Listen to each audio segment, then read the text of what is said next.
이제 바울이 에베소를 통해서 교회에 대해서 이야기하고 있습니다. 우리 교회에 대해서 처음에 배웠던 건데 한번 다시 좀 복습해 볼까요? 자, 교회에 대해서 여러분, 교회가 성부 하나님을 중심으로 또 성령 하나님을 중심으로 성자 예수님을 중심으로 우리가 교회를 정의할 수 있다고 했습니다. 성부 하나님을 중심으로 정의하면 교회는 뭐라고 그랬죠? 부름받은 하나님의 자녀들의 모임이다, 이렇게 말할 수 있습니다. 성부 하나님이 하나님의 자녀들을 부르셨어요. 그 부르심을 받은 사람들이 모여서 예배하는 공동체, 그곳이 교회입니다. 그래서 성부 하나님을 중심으로 봤을 때는 교회는 어떤 곳이냐? 부름받은 하나님의 자녀들의 모임. 여러분 다 하나님의 자녀 맞죠? 아멘. 예. 하나님의 자녀들의 모임이 교회입니다. 교회는 이 예배당 공간을 말하는 것이 아니라 하나님의 사람들의 모임, 그곳이 교회입니다. 그 하나님의 사람들 모임 자체가 교회입니다. 그러므로 교회는 성부 하나님을 중심으로 하면 부름받은 하나님의 자녀들의 모임입니다. 두 번째로 성자 예수님을 중심으로 교회를 정의하면 교회는 무엇이냐? 머리 대신 예수 그리스도의 몸입니다. 누가 머리가 되신다고요? 예수 그리스도께서 머리가 되십니다. 그 예수 그리스도의 머리 대신 예수 그리스도의 몸이라는 사실은, 몸은 누구의 명령을 따르게 되어 있습니까? 머리의 명령을 따르게 되어 있습니다. 그러므로 교회가 예수님을 머리로 삼는다는 것은 예수님이 하라고 하시면 하는 거고, 예수님이 하지 말라고 하시면 안 하는 거예요. 그래서 머리 대신 예수 그리스도의 몸, 예수님이 사랑하라 하시면 사랑하는 거고요, 예수님이 감사하라 하시면 감사하는 거고요. 그게 교회입니다. 내 뜻대로, 내 의지대로, 내 고집대로 사는 것이 아니라 내 고집과 욕심과 모든 것을 십자가에 못 박고 머리 대신 예수 그리스도를 따라서 예수님이 하라 하시면 하고 예수님이 하지 말라 하시면 안 하는 것, 이것이 교회입니다. 성자 예수님을 중심으로 정의할 때 교회가 뭐라고요? 머리 대신 예수 그리스도의 몸이다 라고 했습니다. 성령 하나님을 중심으로 정의하면 교회는 뭡니까? 성령이 거하시는 거룩한 전이다 라고 했습니다. 성령께서 거하시는 거룩한 전으로서의 교회 공동체가 거룩해지는 가장 핵심적인 길은 뭐냐면 하나됨입니다. 공동체는 하나 될 때 거룩합니다. 바울이 고린도전서에서 두 번 교회는 성령이 거하시는 거룩한 전이다 두 번 얘기하면서, 한 번은 개인의 거룩, 한 번은 공동체의 거룩을 얘기합니다. 한 번은 개인의 거룩을 얘기할 때는 음행을 멀리하는 것이 거룩이다 이렇게 얘기를 하고, 또 한 번 공동체에 대해서 얘기할 때는 너희가 왜 누구파 나뉘어져 있느냐, 하나 되는 것이 공동체의 거룩이다 라고 이야기를 했습니다. 그래서 성령이 거하시는 거룩한 전으로서의 교회는 하나됨을 지키고 하나됨을 이루기 위해 힘쓰고 그 하나됨을 지키기 위해 온 힘을 쏟는 것, 그것이 교회입니다. 세 가지 다시 한번 복습해 볼까요? 성부 하나님을 중심으로 하면 뭐라고요? 부름받은 하나님의 자녀들의 모임이다. 성자 예수님을 중심으로 정의하면 교회가 뭐라고요? 머리 대신 예수 그리스도의 몸이다. 성령 하나님을 중심으로 정의하면 교회가 뭐라고요? 성령이 거하시는 거룩한 전이다. 그래서 교회는 이런 다양한 모습을 지니고 있으면서 하나님을 중심으로 한, 삼위 하나님을 중심으로 한 그곳이 교회입니다. 이것을 나무로 제가 표현을 했었습니다. 나무. 교회가 나무와 같습니다. 먼저 어디에다가 뿌리를 내리냐면 예수 그리스도의 복음에 깊이 뿌리 내립니다.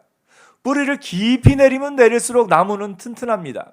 예수 그리스도의 복음에 깊이 뿌리를 내리는 교회는 튼튼합니다. 그 교회의 몸통에는 뭐가 있느냐? 예배와 양육과 교제가 있습니다. 하나님을 예배하고 성도 간의 교제가 있고 또 하나님의 말씀을 양육하고 가르치면서 그 공동체가 건강하게 서 있는 것이 교회라는 공동체의 몸통입니다. 거기에서 두 개의 가지가 나옵니다. 하나는 구제, 하나는 전도, 두 개의 가지가 나옵니다. 초대교회부터 사도들은 무엇을 했느냐? 말씀을 가르치는 일과 구제하는 일을 동시에 했습니다. 그러다가 성도 수가 예루살렘 교회가 3,000명이 넘어가고 또 늘어나고 또 늘어나고 너무 많아지니까 그제서야 사도들이 집사를 뽑습니다. 무엇을 위해 7 집사를 뽑습니까? 구제의 일을 돕기 위해 7 집사를 뽑습니다. 그래서 구제의 일과 말씀 가르치는 일을 같이 하다가 너무 숫자가 많아지니까 그때부터 이제 구제의 일을 돕기 위해서 집사를 뽑는 겁니다. 그러므로 교회는, 건강한 교회는 뿌리부터 건강해야 됩니다. 예수 그리스도에게 깊이 뿌리 내리고 그 몸통에 예배와 양육과 교제가 있으면서 그 교회의 바깥으로는 구제와 전도의 일을 열심히 하는 그 교회가 건강한 교회입니다. 우리 동서울 광염교회가, 그리고 대한민국의 모든 교회가 건강한 교회되는 은혜가 있기를 축복합니다. 그래서 바울이 교회에 대해서 이렇게 얘기하면서 에베소 교회를 향한 바울의 사랑을 이야기합니다. 그러면서 오늘 말씀에는 듣는 것, 말에 대해서 좀 이야기를 합니다. 여러분, 눈 시력 좋으신가요? 예. 시력이 안 좋아도 할 수 있는 것은 밝은 것, 어두운 것은 좀 구별할 수 있죠. 우리 눈이. 그래요? 구별할 수 있습니까? 예, 빛과 어두움을 구별할 수 있습니다. 눈이 시력이 있다는 건 가장 기본적으로 빛과 어두움을 구별하는 것부터 시작을 합니다. 그런데 귀는 그 구별 능력을 좀 잘 키우지 못하는 것 같아요. 여러분, 귀도, 말도요, 빛의 말이 있고 어두움의 말이 있습니다. 눈이 밝은 곳, 어두운 곳을 구별하듯이 우리 귀도 밝은 소리, 어두운 소리를 구별할 줄 알아야 합니다. 여러분 밝은 소리, 어두운 소리 구별해 봤어요? 여러분 주변에 있는 사람들 이렇게 보다 보면 주변에 있는 사람들의 밝은 소리가 있고 어두운 소리가 있어요. 밝은 소리가 있고 어두운 소리, 빛의 소리가 있고 어두움의 소리가 있습니다. 가만히 들어보면 저 사람은 빛의 소리를 계속하는구나. 저 사람은 어두움의 소리를 계속하는구나. 바라기는 저와 여러분의 귀가 그 능력을 다해서 빛의 소리와 어두움의 소리를 구별할 수 있는 은혜가 있기를 축복합니다. 바울이 이것을 이렇게 이야기를 합니다. 우리 3절, 4절 같이 한번 읽어보겠습니다. 3절, 4절 말씀입니다. 시작. 음행과 온갖 더러운 것과 탐욕은 너희 중에서 그 이름조차도 부르지 말라. 이는 성도에게 마땅한 바니라. 누추함과 어리석은 말이나 희롱의 말이 마땅치 아니하니 오히려 감사하는 말을 하라. 여러분, 3절 4절에 나온 것 가운데 빛의 언어가 뭐겠어요? 감사하는 말을 하라. 마지막에 나오죠. 어둠의 언어는 뭐겠습니까? 음행과 온갖 더러운 것과 탐욕의 말들이 어두움의 언어입니다. 여러분 주변에 있는 사람들을 가만히 보면 사람은 똑같은 사람이고 말은 똑같이 하고 말은 똑같이 대한민국의 우리나라 말을 쓰는데 빛의 언어를 말하는 사람이 있고 어둠의 언어를 말하는 사람이 있습니다. 여러분이 빛의 언어를 말하는 사람과 어둠의 언어를 말하는 사람을 분별할 수 있는 분별력이 있기를 축복합니다. 그래서 빛의 언어를 말하는 사람이 있으면 조금 더 가까이 하세요. 어둠의 언어를 말하는 사람이 있으면 조금 멀리 하세요. 근데 이게 참 어려운 게 뭐냐면요, 사람이요, 한 사람의 입에서 빛의 언어도 나오고 어둠의 언어도 나온다는 게 이게 참 어려운 거예요. 우리가 그냥 빛의 언어, 어둠의 언어 두 개만 딱 있으면 참 구별이 쉬울 텐데 한 사람의 입에서 빛의 언어도 나오고 어둠의 언어도 나오는 걸 볼 수가 있습니다. 이 빛의 언어와 어둠의 언어의 특징이 뭐냐면 어둠의 언어를 한번 말하기 시작한 순간 빛의 언어가 끼어들 틈이 참 없습니다. 한번 불평이 시작되면요, 감사의 말을 그 중간에 하기가 참 쉽지가 않아요. 한번 다툼의 말이 시작되면요, 거기서 사랑의 언어가 되기가 참 어렵습니다.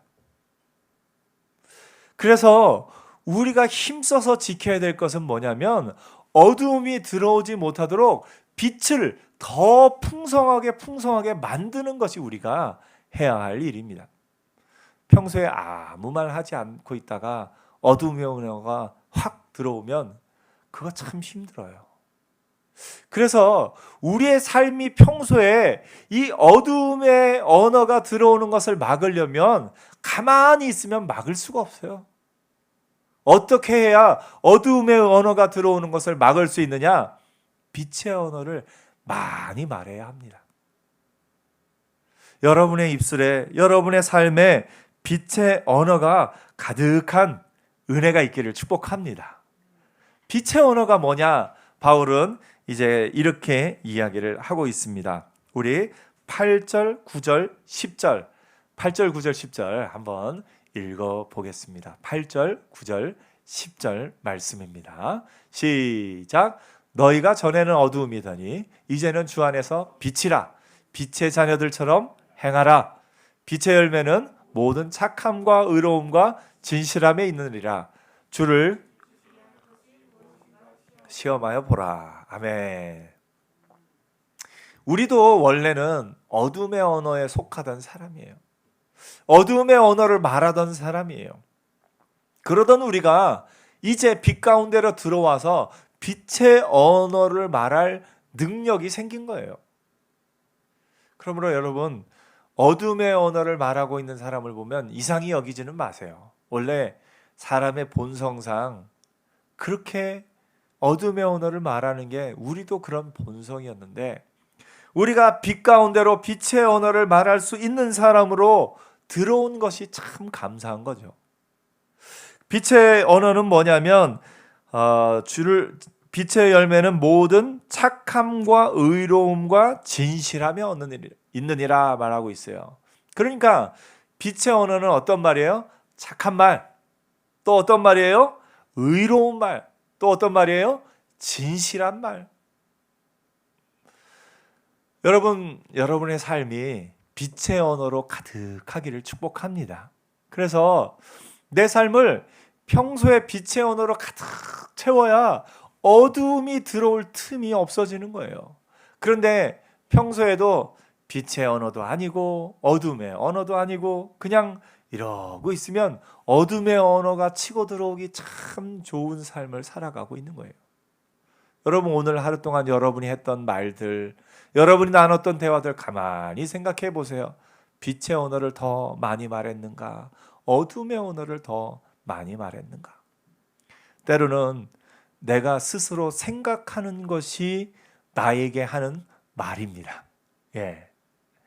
내가 내 속으로 생각하는 것이 나에게 하는 말입니다. 그런데 내가 나에게 하는 말이 빛의 언어인지 어둠의 언어인지, 나 자신을 향해서 너는 안 돼, 너는 할 수 없어, 자꾸 이런 말을 하는 것은 빛의 언어입니까? 어둠의 언어입니까? 어둠의 언어겠죠. 어둠의 언어요. 사단은 자꾸만 우리로 하여금 우리의 자존감을 공격하고 우리의 모든 것을 공격해서 너는 안 돼, 너는 할 수 없어, 너는 자격이 없어 하면서 우리를 자꾸 무너뜨리려고 합니다. 그런 생각이 들어오고 그런 말이 들릴 때, 아니야, 나는 예수 안에 있고 나는 능력이 있고 하나님이 나를 통해서 하나님의 일을 하실 거고 하면서 자기 자신을 향해서도 빛의 언어를 말할 수 있는 은혜가 있기를 축복합니다. 그 빛의 언어의 핵심은 뭐냐면 10절에 보니까 주를 기쁘시게 할 것이 무엇인가 시험하여 보라. 빛의 언어를 한마디로 말한다면 하나님이 기뻐하시는 말입니다. 하나님이 기뻐하시는 말이 빛의 언어예요. 여러분, 말할 때 내가 지금 말하는 걸 하나님이 기뻐하실까? 내가 동생에게, 내가 친구에게, 내가 엄마에게, 아빠에게 이 말을 할 때, 내가 옆 사람에게 이 말을 할 때 하나님이 기뻐하실까? 한번 생각해 보세요.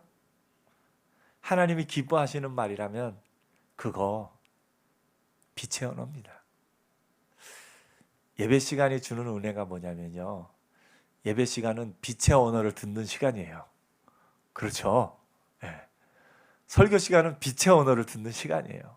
또 찬송 시간이 좋은 건 뭐냐면 찬송의 시간, 우리 입에서 나오는 언어들은 어둠의 언어입니까? 빛의 언어입니까? 빛의 언어예요. 그래서 예배에 우리가 자주 예배를 드리는 것은 뭐냐면 우리의 입술과 우리의 마음과 우리의 생각에 빛의 언어로 가득 채우기를 바라는 우리의 마음의 소원이 거기에 있는 거예요. 그렇게 예배를 통해서 우리의 마음과 생각과 삶의 빛의 언어를 채우고 나면 어둠의 언어가 들어올 틈이 점점 없어지는 거예요. 여러분, 교회에서뿐만 아니라 여러분의 삶의 가정 가운데 빛의 언어가 가득한 은혜가 있기를 축복합니다. 주를 기쁘시게 하는 것이 빛의 언어라 했습니다. 하나님이 가장 기뻐하시는 것은 찬양의 말입니다. 하나님은 인정하는 거 되게 좋아하셔요. 아이고, 이것도 하나님이 주셨네요. 아이고, 이것도 하나님이 주셨네요. 하나님 앞에 감사하는 마음 하나님이 정말 기뻐하셔요. 내 마음 다해서 하나님이 나에게 이것도 주셨군요, 하나님이 나에게 이것도 주셨군요 하면서 하나님 앞에 감사하는 거 하나님 너무 좋아하셔요. 왜냐하면 그걸 위해서 하나님이 우리를 지으셨어요. 이사야 43장 21절에 이 백성은 내가 나를 위하여 지었나니 나의 찬송을 부르게 하려 함이라. 우리의 사명은 하나님을 찬양하는 겁니다. 하나님 이거 감사합니다. 하나님 이것도 감사합니다. 우리가 하나님의 좋은 점을 계속 이야기하는 거, 그것이 우리의 사명입니다. 그것이 우리 입에 빛의 언어입니다. 세상은 자꾸 어두움의 언어가 가득해 가고 있습니다. 여러분, 학교를 한번 생각해 보세요. 학교에 학생들이 쓰는 언어 가운데 빛의 언어와 어둠의 언어 비율이 어떻게 됩니까? 예전에는 빛의 언어와 어둠의 언어가 그렇게 한쪽으로 일방적으로 이렇게 가지는 않았던 것 같아요. 한때는 욕을 쓰는 친구들이 있었지만 한 반에서 욕을 하는 친구들이 조금 소수고 좀 그런 친구들이 있다면 안 하는 사람도 이렇게 꽤 있었는데, 어느 순간부터가 온라인과 또 이런 그런 가상 웹 공간에서 욕을 너무나 자연스럽게 쓰다 보니까 이제는 한 반에서 욕을 안 하는 친구를 찾아보기가 참 어려운 상황이 됐습니다. 특별히 학교도 학교지만 여러분, 온라인 게임할 때 빛의 언어 쓰는 사람 봤어요? 게임할 때 빛의 언어 쓰는 사람 생각보다가 아니라 찾아보기가 참 힘들 겁니다. 왜냐하면 게임 자체가 빛의 언어를 우리가 쓰게끔 하지를 않아요. 어둠의 언어가 참 많은 환경인 것을 보게 됩니다. 여러분, 여러분의 귀가 빛의 언어와 어둠의 언어를 구별할 수 있는 청력이 생기기를 축복합니다. 그래서 빛의 언어가 있는 곳으로 찾아가는 은혜가 있기를 축복합니다. 여러분의 귀가 어둠의 언어만 말하는 친구가 있다면 조금 멀리할 필요도 있어요. 빛의 언어를 말하는 친구를 발견하면 이야 하고 그 친구를 반겨줄 수 있어야 돼요. 너 참 귀하다 말해줄 수 있어야 돼요. 오늘 여러분, 믿음의 사람은 어떤 사람이냐? 빛의 언어와 어두움의 언어를 분별할 수 있는 사람이 믿음의 사람이고, 또 믿음의 사람은 어둠의 언어를 멀리하고 빛의 언어로 삶을 채워가는 사람, 그 사람이 믿음의 사람입니다. 여러분, 오늘 하루를 돌아보면서 내일 하루 사는 동안에는 여러분의 삶 가운데 빛의 언어가 점점 더 많아지는 은혜가 있기를 축복합니다. 여러분의 생각 가운데도, 여러분의 마음 가운데도 빛의 언어가 많아지는 은혜가 있기를 축복합니다.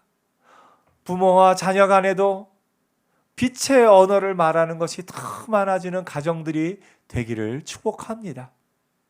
참, 아이가 갓난아이였을 때는 빛의 언어가 그렇게 많은데, 아이들이 자라고 아이들이 어둠의 언어를 듣고 오고 어둠의 언어를 알아오는 상황 가운데는 빛의 언어만으로는 될 수 없는 어떤 부분들이 참 생겨나는 그런 안타까운 우리의 상황들을 봅니다. 세상은 참 악해서요, 세상은 참 어두워서요, 세상 가운데 이렇게 살아가다 보면 어쩔 수 없이 나도 모르게 어둠의 언어들의 영향을 받습니다. 뉴스를 들어도 그런 어떤 곳에서 빛의 언어보다는 어둠의 언어가 더 우리에게 많이 들리는 세상인 것을 봅니다. 그 가운데 빛의 언어를 말하는 자로, 빛의 언어를 널리 전하는 자로 사는 저와 여러분 되기를 축복합니다. 빛의 언어가 주도권을 잡는 순간 어둠의 언어가 끼어들어올 틈이 점점 없어지게 됩니다. 평상시에 여러분의 삶을 빛의 언어로 가득 채우기 위해 힘쓰고 애쓰고 그것을 위해서 기도하는 믿음의 사람들 되기를 축복합니다. 기도하겠습니다.